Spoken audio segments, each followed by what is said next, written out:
8 years ago, I came here to the scene of the Battle of Austerlitz, and it was almost the same time of year, almost exactly to the day. That was May 2009. I'd been to a trade fair in Brno, and after the end of the trade fair on the Saturday, I came here and I spent a day wandering around the battlefield, and I've got films on YouTube which you can see, which I made then. I've got a slightly better camera now. I've also got better understanding of what actually happened on that day. And I'd been thinking, even then I was thinking of coming back here to do the other parts of the battle, but it's taken a long time to actually get here.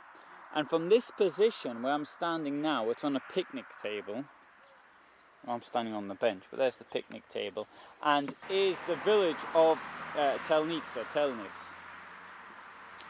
This marked the southernmost part of the French position. Now let's just have a quick recap of what happened. So the Third Coalition came into existence, and they came up with a very grandiose plan of attacking the French in the north. British and Swedes would attack in Germany and Napoleon's allies there. The Austrians would advance into Bavaria, and from there into France itself over the Rhine via Strasbourg. And also the Austrians would advance in Italy. They held two army groups back. One was in the south to decide, is it going to advance and support the Italian expedition, or is it going to support the expedition of General Mack, who had advanced and managed to advance as far as Ulm. And finally, in the south, the most ridiculous plan of all, and a most far-thinking plan, if it depends on which way you look at it, was that the British and the Russians were going to join together in Malta, get a group of around 36,000 royalist French on their side, which they'd pick up in Sicily, attack the Kingdom of Naples, and then move up through Italy. All very grandiose. Actually, the idea in itself isn't too bad if well, I've only taken a number of things into consideration. The French had, of course, the French were massively outnumbered, but they had central lines of communication. This was all 200 years ago. They didn't have mobile phones then. They didn't have telegraphs. In fact, they had no way of knowing what was going on elsewhere, and it was just splitting up all the resources. Napoleon had his army camped at Boulogne, and he decided that he would have to deal with this threat, and his idea was to pick off his enemies one by one. He didn't know where and when. Now, this was the advantage of the Allied plan, because it would keep Napoleon guessing, and let's face it, a march from, argument's sake, from the Baltic to Naples would take a fair whack of time. Army was camped outside Bologna and moved it south. He defeated General Mack at Ulm, and unfortunately for him, the following day was the Battle of Trafalgar, which destroyed the French Navy, or French and Spanish navies together. So that magnificent victory for the French. They started to advance to Vienna, captured Vienna, and started moving north. The Russians, seeing what would happen, decided that they were going to pull out, and talked of luring him into Galicia and finishing him off there. Napoleon wasn't to be lured into the trap, or he did get lured into a similar trap in 1812, but that's for another time. And his idea was that, okay, it was winter. That's the first thing. So supplies would be bad. He had to leave lots of troops lying around in wait, securing his lines of communication. Let's bear in mind he was deep inside Habsburg territory, and so with a very long supply line back to, I mean, his allies in Bavaria. That's quite some considerable distance from here, particularly in winter with all the difficulties and with an enormous army to feed. Now, one thing he had managed to do was to get down here really quickly, and you can imagine the tiny roads. I mean, a road of this nature then would have been like a motorway today.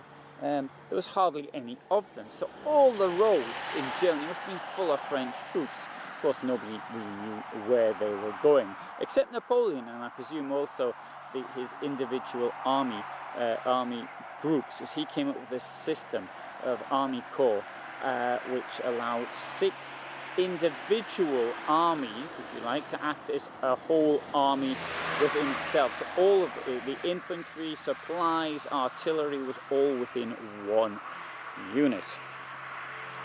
Now, right, he realised he wasn't going to get a hold of the Russians, so he pulled back. And then what he did was he pretended he was in very bad shape, which would be expected after such a huge advance across Europe.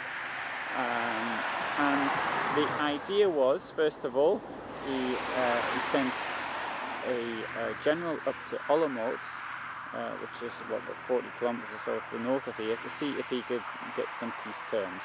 The Allies rejected this offer, and then he made it seem as though one of his units was withdrawing in disarray, which must have been quite difficult to organise.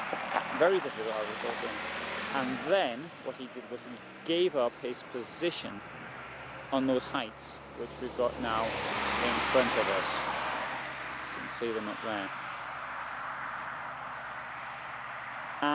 The night of the 1st or 2nd of December 1805 was the first anniversary of his coronation, and they had a bit of a celebration, and there was people, the French troops lit straw and sort of had a bit of a parade around. I don't think that was a particularly good idea, because that would have given the idea that there was more of them than actually they obviously wouldn't make the Russians and the Austrians think they were weak. In fact, that wouldn't help at all if they were doing anything of that nature. Anyway, so now to get on to the point of this whole talk, I've been talking about 10 minutes and I haven't actually said what I wanted to say. So, the French held a line which ran from here, Telnitz, Sokolnitz, Telnitz in German, up there, Prazen, and in roughly a north-south direction, and behind me, that's the road south to Vienna, and that was the most important part. And if the Russians could cut him off here, they could maybe get behind him and push him up in a enveloping action. That was clearly the plan. And the thing is, Napoleon thought of this one himself, and that's the impression he wanted to give. And what happened was the first attacks were actually here, somewhere in this area in Telnitz. Now, I'll be going to changed hands various times. Indeed, Telnitz was lost to the French. Reinforcements came. They threw out the Allied army, only then to be thrown back out again themselves. Sokolnitz changed hands various times during the battle. Now, the battle kicked off at around 8 o'clock in the morning. And so the fighting, heavy fighting in this area here. Now, up there at the top was Kutuzov, the Russian general, and the Tsar could see that the French were being beaten down here, the young Tsar, and Kutuzov, who was an experienced general, he ordered Kutuzov to send troops down here. Now, Kutuzov wanted to hold the heights. He realised how crucial these heights were, and if you look at it from this angle, you can certainly see how they held the whole Allied centre. The Tsar wouldn't listen. Kuznetsov was trying to be cautious and sensible by holding reserves up there. They sent the Russians and Austrians Russians I think largely, came down here. When Napoleon realised what had happened, he held his centre, which had been held in reserve specially and hidden by the fog of the early morning, then advanced up the hill, capturing the hill. Now, the defenders couldn't believe how many there were of them, and this is Le Soleil de Austerlitz, the sun of Austerlitz. They were in the fog, and then they came out the fog and into the sun. This, I think, was incredibly lucky that Napoleon got the weather conditions he was looking for. It could have been raining, for example. It could have been wind, which meant no fog and no way of getting up the hill in the wet. But anyway, they're things which I've never seen anybody criticise in anything that I've read. It's so obvious that somebody must have criticised it. Now, the thing about the battle on the heights, now as I understand it, the French didn't hold the heights because they were actually thrown off, but then they recaptured it again. But once they were on the heights, controlling the centre, and thus having broken the Allied line in two, although, bear in mind, the Allies still had numerical superiority. In men, it was about an advantage of 20%, but in artillery, they had almost twice as much as the French. Almost, not quite, almost. Even though the French had captured 500 guns in Vienna only a few weeks earlier. Anyway, so once Napoleon was up there, he then made the decision to attack down here and finish off the cavalry that was down here, and there is the scene which we get from the final part of the battle, which at Sokolnitsa, where this is now I think part of legend, but where the Russians tried to get across the frozen lakes and they were unable to do so, and the reason for this was because the French opened fire with artillery on the lake, and it is said that hundreds of people were drowned. Although when Napoleon actually ordered the lakes to be drained, or the ponds to be drained, and I think they only found 3 bodies in there, though they did find quite a lot of horses. So make the battle here a little clearer, because it's utterly clear to me what happened. It's in looking at it up there. I mean, this as a battlefield, I can really understand that. I can understand what was going on, and I can understand Napoleon's way of thinking. Though undoubtedly it's the greatest victory of Napoleon. The irony for Napoleon is that only 4 years later, at the Battle of Wagram, another great victory, or maybe not so great as this one, because at Wagram the losses were very similar. They're fighting the same enemies. And Wagram from here is what, 40, 50 kilometers? It's not particularly far. After the Battle of Austerlitz, Austrians sued for peace. Napoleon and the British continued to fight pointlessly instead of coming to some agreement. But of course, you have to bear in mind this war was different. This was now a war. It was no longer sort of a national war. It was a war of class. It was a war where the French against the French Revolution.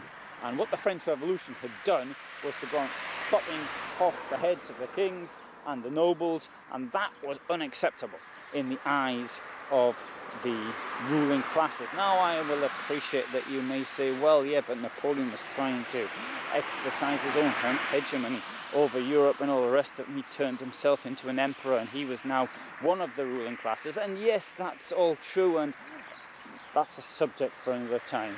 I'm now going to have a look down at the centre of Austerlitz, and there's my van. That's how I managed to park it. And I think I'll get my bike out. It seems a bit silly to travel around by van. I've got a perfectly good bike to do so instead.